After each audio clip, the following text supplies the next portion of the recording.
and sisters, welcome to Good News, the Gospel of Jesus Christ. Now, baby Shravani Challa. Ee varam mana comfort Jan 13 నుంచి 19 వరకు Joseph Smith history session 1 verse 1 to 26 చూడబోతున్నాం. దాంట్లో ఎస్పెషల్గా దేని గురించి చెప్పారు అంటే ఫస్ట్ విషయం అంటే జోసెఫ్ స్మిత్కి కలిగిన మొదటి దర్శనం గురించి మనం ఈరోజు చూడబోతున్నాము. సో ఈ జోసెఫ్ స్మిత్ హిస్టరీ అనేది పర్ల్ ఆఫ్ గ్రేట్ ప్రైజ్ బుక్లో ఒక భాగం అన్నమాట.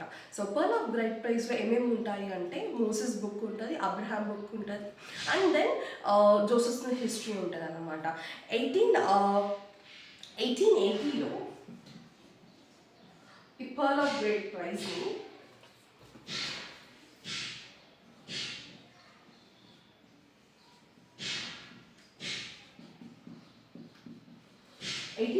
పర్ల్ ఆఫ్ గ్రేట్ ప్రైజ్ని స్క్రిప్చర్స్ అంటే old testament, new testament, book of Mormon, doctrine covenants అలాగా ఇది కూడా ఒక స్క్రిప్చర్ అని గుర్తించి మన ఫస్ట్ ప్రెసిడెన్సీ ప్రవక్తలు అండ్ వాళ్ళ శిష్యులు అందరూ సస్టైన్ చేసి దీన్ని ఒక తన వచనంగా, తన దేవుడి యొక్క వార్తగా, తన ఒక వచనంగా దీన్ని కన్సిడర్ చేసి మనకి స్టాండర్డ్ ఆఫ్ స్క్రిప్చర్స్లో మనకి దీన్ని యాడ్ చేశారన్నమాట. సో ఈ అకౌంట్కి ఫస్ట్ విషయానికి వెళ్ళేదానికి ముందరగా మనం ఒక చిన్న హిస్టరీ చూద్దాము. సో ఆ హిస్టరీ ఏంటి అంటే, సో జోసెఫ్ స్మిత్ ఈ ఫస్ట్ విషయం తనకు వచ్చిన మొదటి దర్శనం గురించి తను first time 1832లో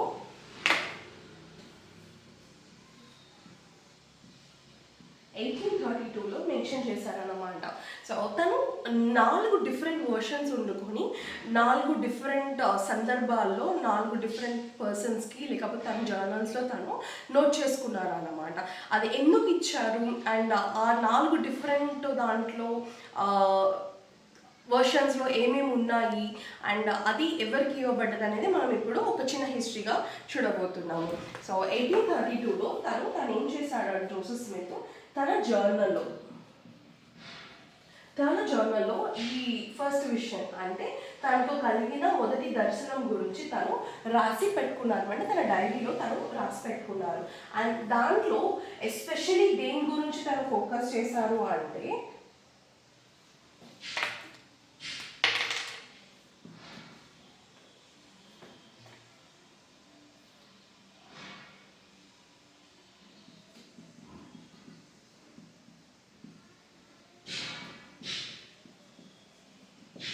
forgiveness, salvation and దేవుడి గురించి తను మెన్షన్ చేశారనమాట.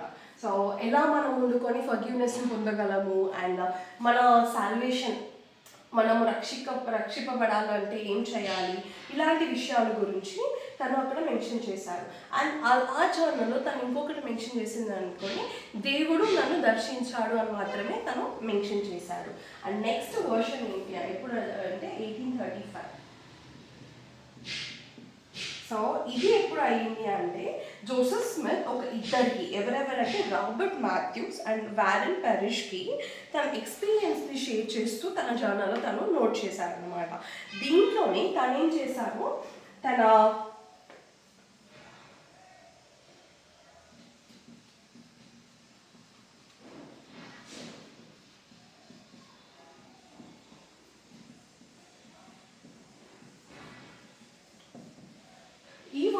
తను ఏం చెప్పారు అంటే నేను 2 వ్యక్తుల్ని చూశాను అండ్ ఆ 2 వ్యక్తులతో పాటు చాలామంది ఏంజల్ దేవదూతలను కూడా నేను చూశాను అని వాళ్ళిద్దరితో తను షేర్ చేసుకున్నట్టు తన జర్నల్లో తను రాశారు.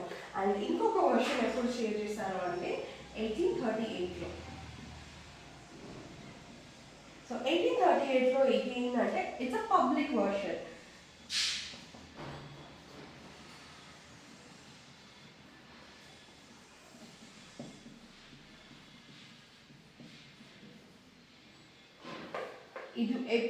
ఇది ఉండుకొని అప్పట్లో మన చర్చ్కి మాత్రం ఒక పేపర్ ఉండేదన్నమాట, టైమ్స్ అండ్ సీజన్స్ అని.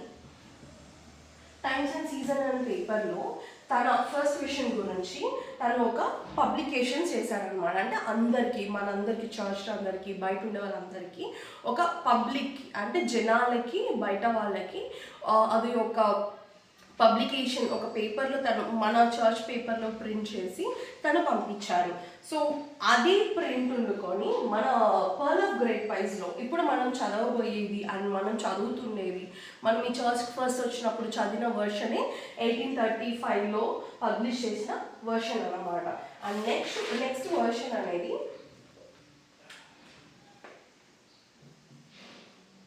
1842లో ఇంకొక వర్షన్ ఉంది. అది ఏంటి అంటే జోసెఫ్ స్మిత్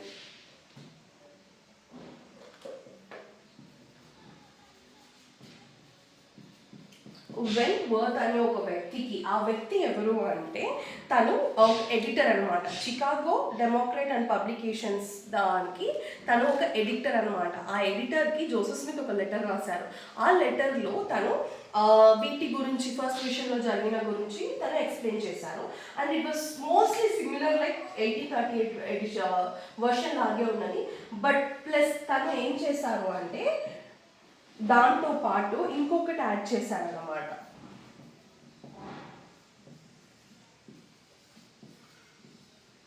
ఆర్టికల్స్ ఆఫ్ ఫెయిత్ని ఈ వర్షన్లో తను యాడ్ చేశారు. ఇవి 4 జోసెఫ్ స్మిత్ ఫస్ట్ విషన్ గురించి 4 డిఫరెంట్ సందర్భాల్లో 4 డిఫరెంట్ వర్షన్స్లో తను ఇయ్యబడ్డ తన షేర్ చేసుకున్న తను ఎక్స్పీరియన్స్ అనమాట ఫస్ట్ విషన్ గురించి. ఇవి కాకుండా ఇంకొక 5 సెకండ్ హ్యాండ్ వర్షన్స్ అనమాట. అంటే ఇవన్నీ జోసెఫ్ స్మిత్ ద్వారా ఇవ్వబడ్డది.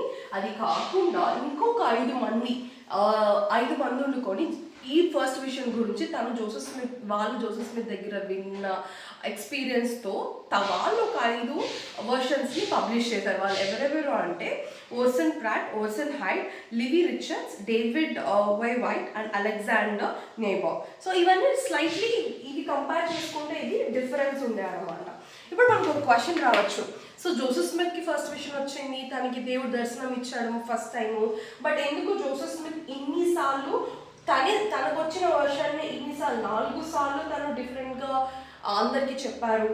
అండ్ ఇంకొక 5 మంది వాళ్ళు విన్నది వాళ్ళు ఇంకొకలాగా రాశారు అని మనకి క్వశ్చన్ రావచ్చు. సో ఈ క్వశ్చన్కి నేను ఆన్సర్ ఎతికేటప్పుడు నాకు అర్థమైంది, నేను టెస్టిమోనీ ఏం పొందినానంటే, నేను సాక్ష్యం ఏం పొందినానంటే, ఇప్పుడు నాకేమన్నా దేవుడి ద్వారా వచ్చిన బయలుపాటు కానీ లేకపోతే తను దర్శనం ఇస్తే నేను దాన్ని చాలా హ్యాపీగా ఒక పవిత్రమైన ఒక ఎక్స్పీరియన్స్గా భావిస్తాను. ఆ అనుభవాన్ని నేను అందరితో షేర్ చేసేటప్పుడు, నేను మా ఆయనతో షేర్ చేసేటప్పుడు ఒకలాగా షేర్ చేస్తాను, అండ్ నా పిల్లలతో షేర్ చేసేటప్పుడు ఒకలాగా షేర్ చేస్తాను, అండ్ బయట వాళ్ళకి నా ఎక్స్పీరియన్స్ షేర్ చేసేటప్పుడు ఒకలాగా షేర్ చేస్తాను. ఇలాగా నేను వాళ్ళకి ఏం ఇంపార్టెంట్ లేకపోతే నా ఎక్స్పీరియన్స్ నేను ఎలా షేర్ చేయగలను, అది ఒక ఎవరెవరికి విధాలుగా అంటే వాళ్ళకి ఎలా అర్థమయ్యేటట్టు వాళ్ళకి ఎక్స్ప్లెయిన్ చేసేటట్టు నేను చేస్తాను. సేమ్ అలాగనే జోసెఫ్ స్మిత్ కూడా తన జర్నల్లో తను రాసుకున్నప్పుడు తన ఆ అనుభూతిలో ఆ 14 సంవత్సరాల్లో తనకి ఏం అర్థమైందో తను రాసుకున్నాడు.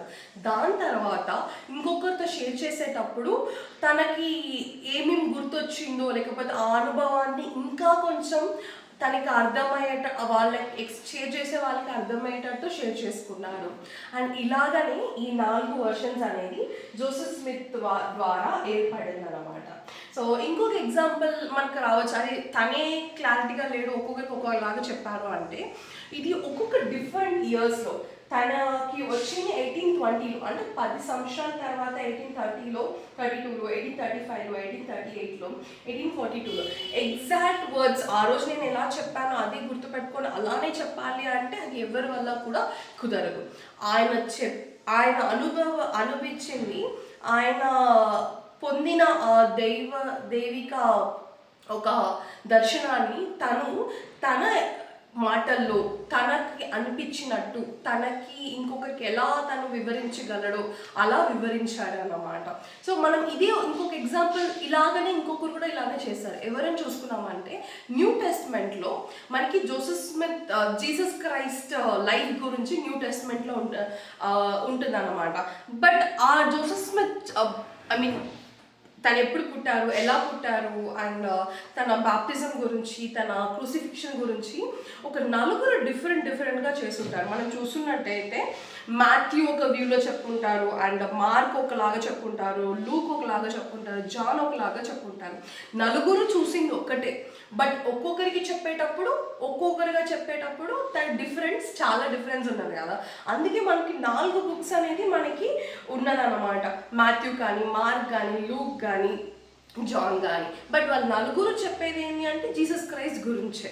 సో అలాగని ఇంకొక ఎగ్జాంపుల్ చూసుకున్నాము అంటే సాల్ అండ్ పాల్. వాళ్ళు సాల్ వండుకొని తనకి ఆ ఎక్స్పీరియన్స్ వచ్చి తను మారేటప్పుడు తను చాలాసార్లు తన లైఫ్లో అదే ఎక్స్పీరియన్స్ని అందరికీ షేర్ చేశాడు అనమాట. తనకు వచ్చిన ఆ విషన్స్ కానీ, ఆ దర్శనాలు కానీ, తను ఎలా మార్పు ఎలా చెందాడు అనే విషయాలని తను చాలాసార్లు చాలామందికి ఒక్కొక్క వర్షన్లో తను షేర్ చేశారు. బట్ తను పొందిన అనుభూతి ఒక్కటే అనమాట. ఇంకొక ఎగ్జాంపుల్ చూసుకున్నామన్నైతే బుక్ ఆఫ్ కామన్లో Alma the younger. So Alma వాళ్ళ కొడుకు ఆల్మా ది యంగర్ తనకి దేవదూత వచ్చి దర్శనం ఇచ్చినప్పుడు ఆ దర్శనాన్ని తను అప్పుడు లేచినప్పుడు ఒకరికి ఒకలాగా చెప్పాడు. అంటే తను అప్పుడు ఎక్స్ప్లెయిన్ చేశాడు. దాని తర్వాత కొన్ని రోజుల తర్వాత వాళ్ళ పిల్లలకి కానీ లేకపోతే తను ఎవరికన్నా ఈ స్వార్థ చెప్పించేటప్పుడు ఒకలాగా, సో అలా డిఫరెంట్ వర్షన్స్లో తను షేర్ చేశాడు అనమాట. సో ఇన్ని ఎగ్జాంపుల్స్ ఎందుకు చెప్తున్నానంటే ఇంకొకరు వచ్చి జోసెఫ్ స్మిత్కి క్లారిటీ లేదు తను ఏం చెప్పాడు అని చెప్పకూడదు. ఎందుకు అంటే ఒక్కొక్కరు అనుభూతి అనేది అందరూ అలాగనే ఒక్కొక్కరితో అలానే షేర్ చేయలేరు. ఎవరితో కంఫర్ట్ ఫీల్ అయితే వాళ్ళకి ఎలా వాళ్ళ స్పిరిట్ తనని గైడ్ చేస్తుందో అలా షేర్ చేశారు. సో ఈ 4 అంటే టోటల్గా మనకి 9 వర్షన్స్ ఉన్నాయన్నమాట ఈ ఫస్ట్ విషన్ గురించి. బట్ మనం దాన్ని పబ్లిక్ ఇప్పుడు చూసుకున్నామంటే ఈ 3 కానీ ఇది కానీ జోసెఫ్ స్మిత్ పర్సనల్గా వాళ్ళకి చెప్పాడన్నమాట ఎలా చెయ్యాలి అని. ఈ 2 ఇది ఉండుకొని పబ్లిక్కి అంటే మన జనాలకి అందరికీ ఎలా అర్థమవుతుందో అండ్ వాళ్ళకి ఇది ఎలా పోయి చేరాలని దేవుడు అనుకుంటున్నాడో అలా చెప్పారు. అండ్ ఇది కూడా పేపర్లో పబ్లిష్ అవుతుంది కాబట్టి తను ఆర్టికల్స్ ఆఫ్ ఫెయిత్ని కూడా యాడ్ చేసి చెప్పారనమాట. మనము ఈ జోసెఫ్ స్మిత్ పబ్లిష్ చేసిన ఈ 1838 వర్షన్ని ఇప్పుడు దాకా కూడా మనము నమ్ముతున్నాము అండ్ మనం దాన్ని ఫాలో అవుతున్నాము.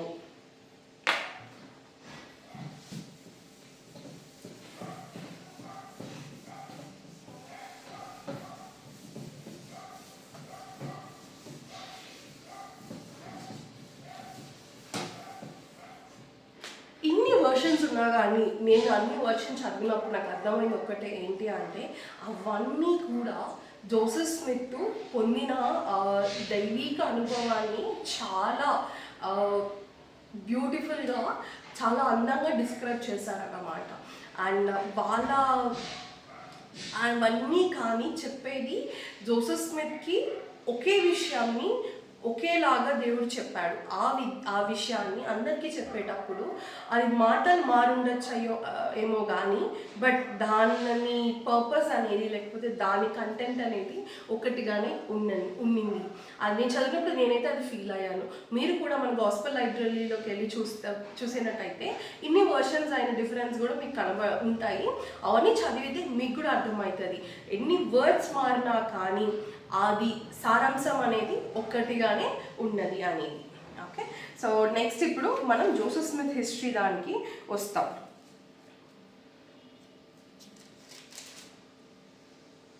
సో ఈ జోసెఫ్ స్మిత్ హిస్టరీ స్టార్ట్ చేసామంటే జోసెఫ్ స్మిత్ ఎప్పుడు పుట్టారు అంటే 23rd December 1805.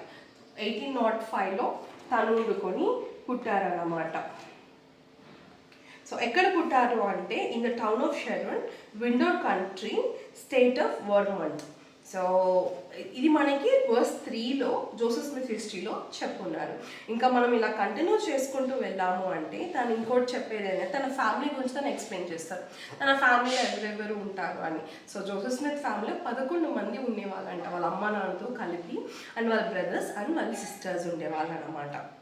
అలాంటి టైంలో వాళ్ళు ఎక్కడికి మాంచెస్టర్ అనే ప్లేస్కి వాళ్ళు మూవ్ అయ్యారు. సో ఎక్కడి నుంచి అంటే state of Vermont town of Sharon నుంచి మాంచెస్టర్ అనే ప్లేస్కి వాళ్ళు షిఫ్ట్ అయినప్పుడు ఆ ప్లేస్లో చాలా రిలీజియస్ ఎక్సైట్మెంట్ అనేది ఉన్నదంట.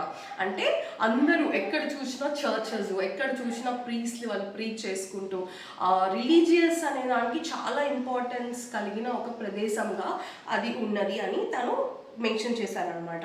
వర్స్ 5 చూసినట్టయితే దాంట్లో ఏం చెప్పారు అంటే ఇలాగ చాలా ఎక్సైట్మెంట్ ఉన్నది. అండ్ ఇంకొకటి ఏంటి అంటే ఒక్కొక్కరు ఇక్కడ చూడండి మాది నిజం, అక్కడ చూడండి మాది నిజమే అని ప్రతి ఒక్కరు అందరినీ అక్కడ వెళ్ళేటోళ్ళందరినీ కూడా ఇన్వైట్ చేస్తూ మా మాట వినండి, మా సువార్త నిజము, అండ్ వాళ్ళది వినకండి, వాళ్ళది నిజం కాదు అని ఇట్లా డిఫరెంట్ చర్చెస్ వాళ్ళు వాళ్ళ సువార్తని వాళ్ళు షేర్ చేస్తూ ఉన్నారన్నమాట.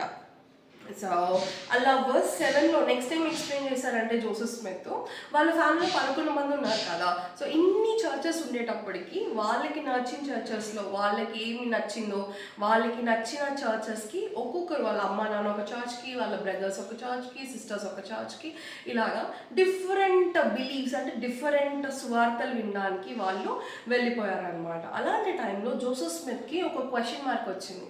అన్నీ ఒక్కొక్కరు వెళ్ళిపోయారే, నేను ఏది చేయాలి అనేది. మనం చదువుదాం అది వర్స్ 8లో. During this time of great excitement my mind was called up to serious reflection and great uneasiness. But though my feelings were deep and often poignant, still I kept myself aloof from all these parties. Though I attended their several meetings as often as occasion would permit. In process of time, my mind became somewhat partial to Methodists, and I felt some desire to be united with them. But so great were the confusion and strife among the different denominations that it was impossible for a person young as I was and so unacquainted with men and things to come to any certain conclusion who was right and who was wrong. So తను ఏం చెప్తున్నాడంటే ఇలాంటి వాళ్ళకు ఒక family చాలా confusions ఉన్నాయి కదా, అలాంటి ఒక కన్ఫ్యూషన్లో తను అన్ని చర్చెస్కి వెళ్ళాడనమాట. అన్ని సభలకి వెళ్ళి అన్ని ప్రవచనాలు విన్నాడు అండ్ వాళ్ళు చెప్పే వార్తలు అన్నీ విన్నాడు. ఆయన విన్నప్పుడు తనకి కొంచెం ఏదో మెథడిస్ట్ చర్చ్ నచ్చిందంట. నచ్చి వాళ్ళతో ఇంకా కొంచెం నేర్చుకోవాలి అని అనుకున్నాడంట. బట్ తను డిసైడ్ అయింది ఏంటి అంటే తనకున్న ఏజ్ అప్పుడు 14కి, నాకున్న ఏజ్కి నేను కన్క్లూషన్కి రాలేను, ఏది నిజమో ఏది అబద్ధం అని నేనైతే ఒక కన్క్లూషన్కి రాలేను అని తనైతే ఫిక్స్ అయ్యాడు. ఆ ఫిక్స్ అయినప్పుడు నెక్స్ట్ ఏం చేశాడు అంటే దాని గురించి చాలా రీసెర్చ్ చేస్తూ తన గురించి ఆ క్వశ్చన్కి ఆన్సర్ దొరకాలని చాలా ప్రయత్నాలు చేస్తున్నాడు అనమాట. వర్స్ 10లో in midst of this war of words and tumult of options I often say to myself, what is to be done? Who of all these parties are right, or all they are wrong together? If any one of them be right, which is it, and how shall I know it? తను ఇలా questions తను అడుగుతున్నాడు అనమాట. ఏమని, ఈ చాలా denominations ఉన్నాయి కదా, ఈ పార్టీస్ అంతా ఎవరు కరెక్టు లేకపోతే అందరు తప్ప, లేకపోతే ఎవరు కరెక్టు ఎవరు రాంగ్, దాన్ని నేను ఎలా తెలుసుకునేది అనే ఒక క్వశ్చన్స్లో తను ఒక కన్ఫ్యూషన్లో ఉన్నాడనమాట.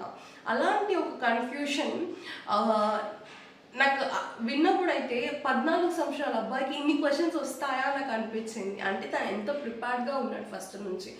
సో ఒక 14 సంవత్సరాల అబ్బాయికి ఇన్ని డినామినేషన్స్, ఇన్ని చర్చెస్, ఇన్ని సువార్తలు చూసేటప్పటికి అసలు ఏది నిజం, ఇంతమంది అన్ని మాది నిజం అంటున్నారే కానీ ఏది నిజం అనేది ఒక కన్ఫ్యూషన్లో తను ఉండిపోయాడు అనమాట. అలాంటి ఒక సందర్భంలో తను ఒక స్క్రిప్చర్స్ని చదివేటప్పుడు తనకు ఒక ఆన్సర్ వచ్చింది. ఆ స్క్రిప్చర్ ఏంటి అంటే జేమ్స్ చాప్టర్ 1 verse 5. దాంట్లో ఏం చెప్పారు అంటే, if any one of you lack wisdom, let him ask of God, that giveth to all men liberally and upbraideth not, and it shall be given him. So ఈ scriptures James సువార్తలో ఏం చెప్పారు అంటే, ఎవరికన్నా జ్ఞానం తక్కువగా ఉంది అని అనిపిస్తే దేవుడి దగ్గరికి వచ్చి అడగండి, దేవుడు మీకు ధారాళంగా అంటే ధారాళంగా ఒకటి కూడా రిస్ట్రిక్ట్ చేయకుండా ఆపకుండా మొత్తం ధారాళంగా మీకు ఇస్తాడు. ఆ ధారాళం ఫ్రీగా మీకు పొందుతారు. బట్ మీరు వచ్చి దేవుణ్ణి అడగండి అనే ఒక వచనం తను చదివాడు అనమాట. అది చదివినాక తనకి చాలా డైరెక్ట్ ఆన్సర్ లాగా నేను కన్ఫ్యూషన్లో ఉన్నాను కదా, సో నాకు ఇది డైరెక్ట్గా దేవుడు చెప్పినట్టే ఉంది అని చెప్పి తను ఫీల్ అయ్యాడు అనమాట. ఫీల్ అయ్యి ఏం చేద్దాము, మనం ఇది అడుగుదామా దేవుణ్ణి, లేకపోతే ఇలానే ఈ కన్ఫ్యూషన్లోనే ఉండిపోదామా, ఏది తప్పు ఏది కరెక్టు అని చాలా ఆలోచిస్తూ ఉన్నాడు అనమాట ఈ వర్స్ చదివినాక. సో చదివిన తర్వాత తను కన్క్లూషన్కి వచ్చింది, చాలా ఆలోచించిన తర్వాత కన్క్లూషన్కి వచ్చింది ఏంటి అంటే, నేనైతే ఈ కన్ఫ్యూషన్ లైఫ్ లాంగ్ నేను ఉండలేను, నాకు తెలుసుకోవాలి ఏది నిజము ఏది అబద్ధము. అండ్ ఈ వర్స్లో ఈ వచనంలో చెప్పినట్టు నేను నాకు నాలెడ్జ్ లేదు కాబట్టి, ఇప్పుడు జ్ఞానం కావాలి కాబట్టి నేను వెళ్ళి దేవుడిని అడుగుతాను, దేవుడిని అడిగి నేను తెలుసుకుంటాను అని తను అనుకొని తను ఒక ప్లేస్ని డిసైడ్ అయ్యి నెక్స్ట్ డే 1830లో తను వండుకొని 1820లో తను ఒక మార్నింగ్ ఒక వసంత కాలంలో ఒక పొద్దున తను ఒక అడవికి, వాళ్ళ ఇంటి పక్కన ఉన్న అడవికి వెళ్ళి తను ప్రేయర్ చేయడం స్టార్ట్ చేస్తాడనమాట. అది ఫస్ట్ టైం జోసెఫ్ స్మిత్ నోరు విప్పి అంటే అడిగి ప్రేయర్ చేయడం. అంతదాకా తను ఏదో తెలుసుకోవాలి అని ఒక తపనలో తిరిగిండే కానీ దేవుణ్ణి ఎప్పుడు అడగలేదన్నమాట. ఫర్ ద ఫస్ట్ టైం దేవుణ్ణి నోరు విప్పి అడగడానికి ఈ వర్స్ హెల్ప్ ద్వారా అడగడానికి తను అడవిలోకి వెళ్ళి తను ప్రేయర్ చేస్తాడు. అలా ప్రేయర్ చేయడం స్టార్ట్ చేసేటప్పటికి ఒక తెలియని ఒక డార్క్నెస్ తనని కమ్ముకుంటుంది అనమాట. ఒక చీకటి తనని కమ్ముకొని తన నోట్లో నుంచి మాట రానట్టు తన నాలుకని బంధించేస్తాడు అన్నమాట. తను అది ఫీల్ అవుతాడు. తను అప్పుడు ఏమనుకుంటాడు, ఇంక అంతే నేను చనిపోతాను, నా నాశనం వచ్చేసింది, నన్ను ఇట్లానే మాట్లాడలేక ఈ చీకట్లోనే కలిసిపోతానేమో అని తను చాలా భయపడి దేవుణ్ణి ఇంకా గట్టిగా తను ఇంకా బలంగా విశ్వాసంగా పిలవడం స్టార్ట్ చేస్తాడు.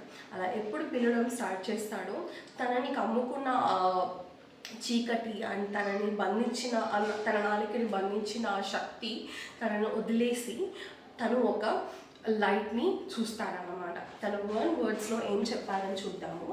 వర్స్ 16 and 17లో I saw a pillar of light exactly over my head above the brightness of the sun, which descended gradually until it fell upon me. It no sooner appeared than I found myself delivered from the enemy which held me bound. When the light rested upon me, I saw two personages, whose brightness and glory defy all description. Standing above me in the air, one of them spake unto me, calling me by name, and said, pointing to the other, this is my beloved son, hear him. తన వర్డ్స్లో ఇది explain చేశారు. ఏమని, I saw a pillar of light. నేను అలాంటి ఒక సందర్భంలో నేను ఒక కాంతిని చూశాను, ఎలా ఒక స్తంభం లాంటి ఒక కాంతిని చూశాను. సో తను ఆ కాంతి తన మీద పడేటప్పుడు ఎలా ఉన్నదంటే ఆ బ్రైట్నెస్ సన్ అంటే సూర్యుడు కన్నా ప్రకాశంగా ఆ బ్రైట్నెస్ అనేది ఉన్నదన్నమాట. అలా ఉన్నప్పుడు తన మీదకి వచ్చి ఆగినప్పుడు తను ఇద్దరు పర్సన్స్ని చూశారు. వాళ్ళు ఎలా ఉన్నారు అంటే, వాళ్ళు ఎలా ఉన్నారు అనేది ఈయన డిస్క్రైబ్ చేయడానికి ఈయనకి మాటలు లేదన్నమాట. అంత ప్రకాశంగా, అంత ఒక ఏమంటారు, తను ఎక్స్ప్లెయిన్ చేయలేకపోయాడు అనమాట. అలాంటి ఒక ప్రకాశంతో వాళ్ళు వచ్చారు. అలా వచ్చినప్పుడు ఇంకొకరిని పాయింట్అవుట్ చేసి ఇలా చూపించి జోసెఫ్ని పేరుతో పిలిచి, జోసెఫ్ ఇది నా ప్రియమైన కుమారుడు, తన మాట విను అని చెప్పారన్నమాట. ఎంత బ్యూటిఫుల్ కాదా. ఒక 14 సంవత్సరాల అబ్బాయి తను ప్రేయర్ ఫస్ట్ టైం తన నోరు విప్పి ప్రార్థన చేసేదానికి అటెంప్ట్ చేసినప్పుడు తన ప్రేయర్కి ఆన్సర్గా heavenly father and Jesus Christ దిగొచ్చి నా ప్రియ కుమారుని విను అని చెప్పారన్నమాట. విను అని చెప్పి తన క్వశ్చన్స్ కూడా ఆన్సర్ చేశారు. తన క్వశ్చన్ ఏముండే జోసెఫ్ స్మిత్కి, ఏ చర్చ్ నిజం, అక్కడ ఉన్న చర్చెస్లో ఏ చర్చ్ నిజం, లేకపోతే అన్ని చర్చ్ రాంగా, ఒకవేళ రాంగ్ అయితే ఏది రైట్, లేకపోతే వీటిలో ఏదో ఒకటి రైట్ అయితే నేను ఎలా తెలుసుకోవాలి అనే క్వశ్చన్స్ ఉన్నాయన్నమాట. అదే క్వశ్చన్ జీసస్ క్రైస్ట్కి అడిగినప్పుడు జీసస్ క్రైస్ట్ ఏం ఆన్సర్ ఇచ్చారో చూద్దాము.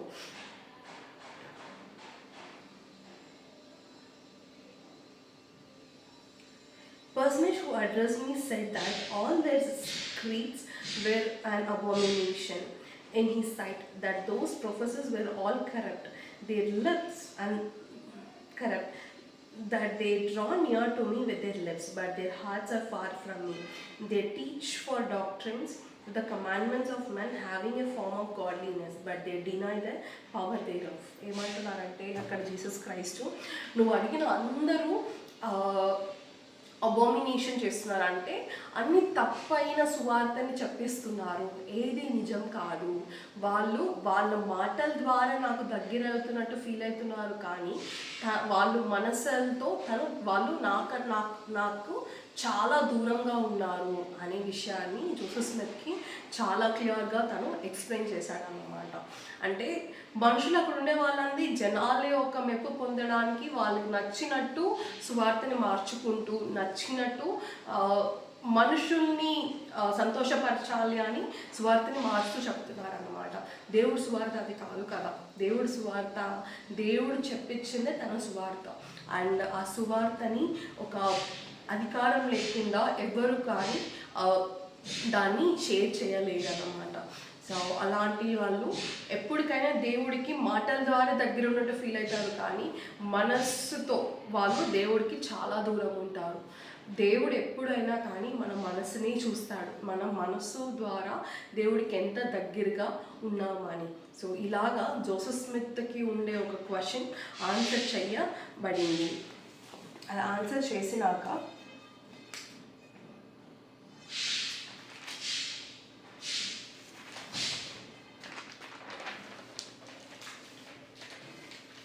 సో వర్స్ 20లో తను ఏం చెప్తున్నాడు అంటే, it seems as though the adversary was aware at a very easy period of my life that I was destined to prove a destructor and an annoyer of his kingdom. Else, why should the power of darkness combine against me? Why the opposition and persecution that arose against me almost in my infancy? So తను ప్రే చేసేటప్పుడు ఒక darkness, ఒక చీకటి వచ్చి తనని కమ్ముకొని తనని మాట్లాడకుండా చేసింది కదా, తను ఇప్పుడు అర్థం చేసుకుంటాడు అనమాట. ఎందుకంటే దేవుడు జీసస్ క్రైస్ట్ ఇలా ఏ చర్చ్ నిజం కాదు అని చెప్పినప్పుడు నీ ద్వారా నా సువార్తని, నా పూర్తి సువార్తని నేను మళ్ళీ పునఃస్థాపనం చేస్తాను అని తనకి చెప్తాడు. అప్పుడు జోసెఫ్ స్మిత్కి అర్థమైంది అంటే, ఇందుకే నా డార్క్నెస్, ఆ పవర్ అనేది నన్ను కమ్ముకొని నన్ను మాట్లాడనీయకుండా, నన్ను ఏది ఆలోచించకుండా ఆపడానికి అది ప్రయత్నించింది. సో ఇది దేవుడు వర్కే అని తను చాలా స్ట్రాంగ్గా తను నమ్ముతాడన్నమాట. ఆ నమ్మి దాని తర్వాత తను వెళ్ళిపోతాడు. ఇంటికి వెళ్ళినాక తనకి ఆన్సర్ దొరికింది కదా. 14 సంవత్సరాల అబ్బాయికి ఒక కన్ఫ్యూషన్లో నుంచి ఆన్సర్ దొరికితే ఎంత ఎక్సైటెడ్గా ఉంటాడు. సో తను ముందర వర్స్లో చదివినట్టు మెథడిస్ట్లో ఒక ప్రీస్ట్కి ఒక మంచి ఫ్రెండ్ అయి ఉంటాడు, మాట్లాడుతూ చేస్తూ. ఆ ప్రీస్ట్ దగ్గరికి వెళ్ళి తను ఈ విషయం వచ్చింది అని చెప్తాడు అనమాట. వర్స్ 21లో ఇట్లా విషయం వచ్చింది అని చెప్పిన తర్వాత ఆ ప్రీస్ట్ బిహేవియర్ ఎలా మారుతుందో చూడండి. I took occasion to give him an account of the vision which I had. I was greatly surprised at his behavior. He treated my communication not only lightly but with great contempt, saying it was all of the devil, that there was no such thing as visions or revelations in these days, that all such things had ceased with the apostles and there would never be any more of them. So తను ఏం చెప్తున్నాడు, ఇలా విషయం చెప్పగానే తను అంతదాకా మంచిగా ఉండే ఆయన సడన్గా కోపం అయిపోయి తనను ఖండించినట్టు, తప్పు నువ్వు, నీకు వచ్చింది డెవిల్, సాతాను వచ్చి నీకు చెప్పింది. వాళ్ళ జీసస్ క్రైస్ట్ అపోస్తలతో ఇది తను దర్శనాలు లేకపోతే తన బయలుపాటులు ఇవన్నీ ఆగిపోయాయి, ఇప్పుడైతే రాదు అని, ఎప్పటికీ రాదు అనేది తను జోసెఫ్ స్మిత్కి చెప్తున్నాను అనమాట. బట్ దేవుడు ఎప్పుడు తన పిల్లల్ని తన దగ్గరికి తీసుకురావాలని చూస్తాడు, కానీ అట్లా తన స్వార్థని ఇంకొకరికి వెళ్ళకూడదు, ఇంకా ఆగిపోవాలి అని మాత్రం చూడడు. బట్ వీళ్ళు ఎలా నమ్ముతున్నారు అంటే, ఇంక స్వార్థ ఆగిపోయింది, దర్శనాలు జరగవు, బయలుపాటులు రావు, ఎందుకంటే వాళ్ళ అపోజల్గా లేరు, వాళ్ళ శిష్యులు లేరు అండ్ జీసస్ క్రైస్ట్ లేరు ఈ లోకంలో అనేది వాళ్ళు నమ్ముతున్నారు. బట్ జోసెఫ్ స్మిత్కి అర్థమైంది ఏంటి అంటే ఇది తప్పు. ఎందుకంటే నేను చూసింది నిజం అండ్ నాకు Jesus Christ and heavenly father కనిపించింది నిజం. ఇది నేను డినై చేయలేను అండ్ వాళ్ళు కూడా ఇది డినై చేయలేరు. అండ్ ఇది ఎందుకు అంటే తన సువార్తని మళ్ళీ మరుస్థాపనం చేయడానికి తను ఈ లోకానికి వచ్చారు. మళ్ళీ దర్శనాలు, మళ్ళీ బయలుపాటులు అనేది ఇక్కడ జరుగుతాయి అని తన టెస్టిమోనీని వర్స్ 25లో తను చాలా కాన్ఫిడెంట్గా తను అక్కడ షేర్ చేశారన్నమాట. ఇది తను ఫస్ట్ విషయం. ఎంత బ్యూటిఫుల్ కదా, ఒక 14 సంవత్సరాల అబ్బాయి క్వశ్చన్కి దేవుడు దిగొచ్చి దర్శనం ఇచ్చి ఆన్సర్ ఇచ్చాడు. అలా తను అంత విశ్వాసంగా అడిగాడు కాబట్టి మనకి ఈరోజు ఈ సువార్తని పూర్తి సువార్తని మనం వింటున్నాము అండ్ విని మన లైఫ్లో మనము ఆశీర్వాదాలు పొందుతున్నాము అండ్ మన ఫ్యామిలీతో పాటు మనం దీన్ని నిత్యానికి తీసుకెళ్ళడానికి మనము ప్రిపేర్ చేసుకుంటున్నాము. అండ్ నాకు కూడా తెలుసు అండ్ జోసెఫ్ స్మిత్ నిజంగా జీసస్ క్రైస్ట్ని హెవెన్లీ ఫాదర్ని చూశారు అండ్ వాళ్ళు తనకి వచ్చి దర్శనం ఇచ్చి తన ద్వారా మళ్ళీ తన సువార్తని, తన అధికారాన్ని ఈ లోకంలో మళ్ళీ పునరుస్థాపనం చేశారు అని నేను నా ఫుల్ హార్టెడ్గా నేను నమ్ముతున్నాను. సో ఈ మొత్తం ఫస్ట్ విషయంలో నేను అర్థం చేసుకున్నది, లేకపోతే ఆ ఫస్ట్ విషయంలో నేను నేర్చుకున్న విషయాలు ఏంటి అంటే, ఎప్పుడైనా మనకి ఒక క్వశ్చన్ ఉంది, మనకు ఒక కన్ఫ్యూషన్లో ఉన్నాము అంటే దానికి మనము ఖచ్చితంగా దాన్ని పాండర్ చేయాలి. దానికి ఆన్సర్ మనం వెతకడం స్టార్ట్ చేయాలి. ఎలా వెతకాలి అనేది మన చేతుల్లో ఉంటుంది. మనం ఎవరైనా అడగాలా, మాట్లాడాలా, లేకపోతే ప్రవక్తల మాట వినాలా, స్క్రిప్చర్స్ చదవాలా అని మనం దాన్ని పాండర్ చేయాలి. సో జోసెఫ్ స్మిత్ తనకు క్వశ్చన్ ఉన్నప్పుడు తను ఏం చేశాడు, వెతికాడు. అన్ని సభలకి వెళ్ళి విన్నాడు, అన్ని వచనాలు విన్నాడు, ప్రవచనాలు విన్నాడు. విని దాంట్లో ఏది నిజమని తెలుసుకోలేక స్క్రిప్చర్స్ చదివినప్పుడు జేమ్స్ చాప్టర్ 1:5 చెప్పినట్టు తనకి ఆ వర్స్ అనేది తనకి గైడ్ చేస్తుంది. తనకి అది ఒక రెవల్యూషన్గా ఉన్నది కదా, ఒక బయలుపాటుగా ఉన్నది. అలాగని మన లైఫ్లో కూడా మనకి ఏమైనా క్వశ్చన్ ఉన్నప్పుడు, దాని కన్ఫ్యూషన్ ఉన్నప్పుడు, దాని ఆన్సర్ తెలుసుకోవాలి అంటే, దానికి జవాబు మనం కనిపెట్టాలి అంటే మనం కూడా ఇలాంటి ప్రయత్నాలు చేయాలన్నమాట. దేవుడి మాటలు వినాలి, స్క్రిప్చర్స్ చదవాలి. ఏదో ఒక దాంట్లో దేవుడు మనకి బయలుపాటు అనేది ఇస్తాడు. అలా ఇచ్చినప్పుడు మనం దాని మీద యాక్ట్ చేయాలన్నమాట. ఎలా జోసెఫ్ స్మిత్ ఈ వర్స్ చదివినాక వెళ్ళి ప్రేయర్ చేశాడు,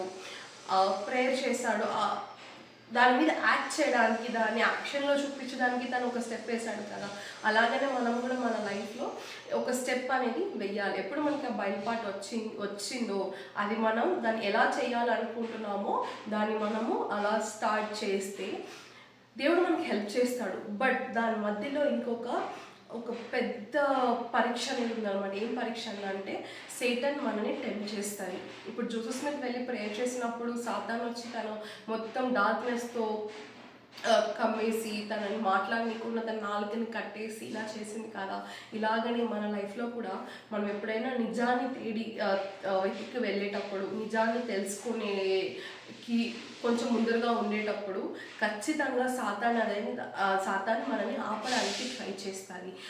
కొంతమంది ఏమైపోతారు అంటే అలాంటి ఒక ట్రయల్స్ అండ్ కష్టాలు, ఇలాంటి టెంప్టేషన్స్ వచ్చినప్పుడు ఆగిపోతాం. అండ్ మనకి ఎందుకు ఇన్ని కష్టాలు వస్తున్నాయి అని చెప్పి మనం ఆగిపోతాం. అలా ఆగిపోకుండా జోసెఫ్ స్మిత్ లాగా మనం కూడా విశ్వాసంతో ముందు స్టెప్ వేసామంటే ఖచ్చితంగా మన లైఫ్లో మనకి రావాల్సిన బ్లెస్సింగ్స్ అండ్ మనకి దక్కాల్సిన ఆన్సర్స్ అన్నీ దేవుడి యొక్క టైమింగ్లో మనకి ఖచ్చితంగా వస్తాయి.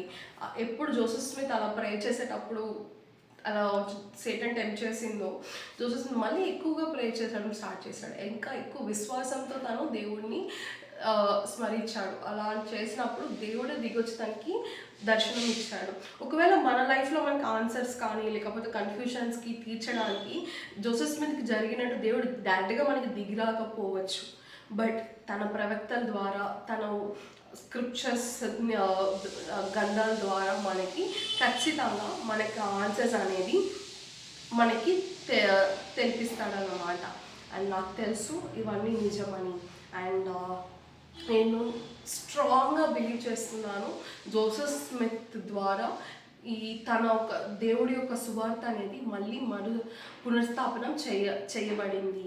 దానివల్లనే ఇప్పుడు నేను ఈ సువార్తతో ఇంత హ్యాపీగా నేను నా ఫ్యామిలీ లైఫ్ని కూడా లీడ్ చేయగలుగుతున్నాను. అండ్ ఇదే నా ఇన్విటేషన్ మీకు కూడా. మీరు కూడా ఒకసారి ఈ తను హిస్టరీ ఫస్ట్ విషయం చదివి మీరు ప్రేయర్ చేసి దేవుణ్ణి అడిగారు అంటే మీరు కూడా ఆ సాక్ష్యం పొందడానికి మీకు దేవుడు హెల్ప్ చేస్తాడు. అండ్ మీ లైఫ్లో ఏ క్వశ్చన్స్ ఉన్నా, ఏ కన్ఫ్యూషన్స్ ఉన్నా కానీ దేవుడు ప్రామిస్ చేసినట్టు మనం జ్ఞానంలో తక్కువగా ఉన్నాము అంటే దేవుణ్ణి స్మరించి దాన్ని అడిగాము అంటే నోరు తెరిచి ఖచ్చితంగా మనకి ఆ క్వశ్చన్స్కి ఆన్సర్స్, ఆ బ్లెస్సింగ్స్ అనేది తన టైమింగ్లో తను ఇస్తాడు. అండ్ నేను ఇవన్నీ యేసుక్రీస్తు నామమున షేర్ చేస్తున్నాను. ఆమేన్. సో ఈ చాప్టర్కి కంటిన్యూషన్ మనం నెక్స్ట్ వీక్ లెసన్లో మనం చూస్తాము. ఇది నాకేం అర్థమైంది, నేనేం నేర్చుకుంటున్నాను కంఫాలో మీ వీక్లో, అండ్ నా సాక్ష్యాన్ని నేను మీతో షేర్ చేస్తున్నాను. అండ్ మీకేమైనా క్వశ్చన్స్ ఉన్నాయి, మీకేమైనా అర్థం అవ్వట్లేదు, అండ్ లేకపోతే మీకేమైనా సజెషన్స్ ఉన్నాయంటే కూడా మీరు కమెంట్ బాక్స్లో మీరు కమెంట్ చేయొచ్చు. Thank you. See you next week.